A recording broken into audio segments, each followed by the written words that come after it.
प्रखंड के भेलाही बोहरबा स्थित Maulana Abul Kalam Azad girls inter college में 22 अक्टूबर को कॉन्फ्रेंस एवं जलसा का प्रोग्राम किया जा रहा है। ये कौमी एकजहती प्रोग्राम के तहत बिहार सरकार के कई काबीना मंत्री इस कॉन्फ्रेंस में शामिल होंगे तथा जदयू एवं राजद संगठन के अध्यक्ष एवं पदाधिकारी तथा कार्यकर्ता भी यहाँ मौजूद होंगे। इसको लेकर देर संध्या कल बैठक आयोजित की गई।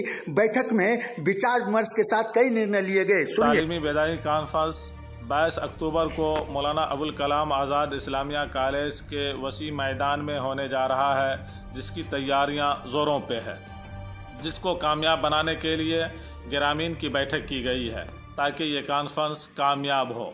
इस कॉन्फ्रेंस में बेरोज़गारी, नौजवानों को रोज़गार दिलाने के मौजू के ऊपर इज़हार ख़यालात होंगे।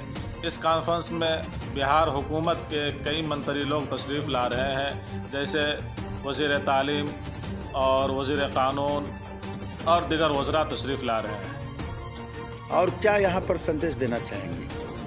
भाईचारगी, इत्तेहाद और इत्तेफाक, हिंदू मुस्लिम एकता का सबक इस कॉन्फ्रेंस से जाएगा। अबुल कलाम आजाद से जुड़े मौलाना निजामुद्दीन थे, जिन्होंने इस तरह की जानकारी दी। आप देख सकते हैं मौलाना हाजी मुजीब रहमानी की अध्यक्षता में ये तमाम लोगों को अलग अलग बैठक की जा रही है ताकि कौमी एकजहती प्रोग्राम एवं जलसा का आयोजन में किसी तरह की कोई दिक्कत नहीं हो सके। तमाम ग्रामीणों से, उलमा से, तमाम दानिश्वरों से विचार विमर्श किया जा रहा है तथा राजद एवं जदयू के संगठन की भी बैठक आयोजित होना है, जिसको लेकर के ये ग्रामीणों की खास बैठक बुलाई गई थी। आप देख सकते हैं यहाँ पर भेलाही बोहरबा और आसपास के तमाम प्रबुद्ध ग्रामीण पंडित ये लोग सब यहाँ मौजूद हैं और विचार विमर्श की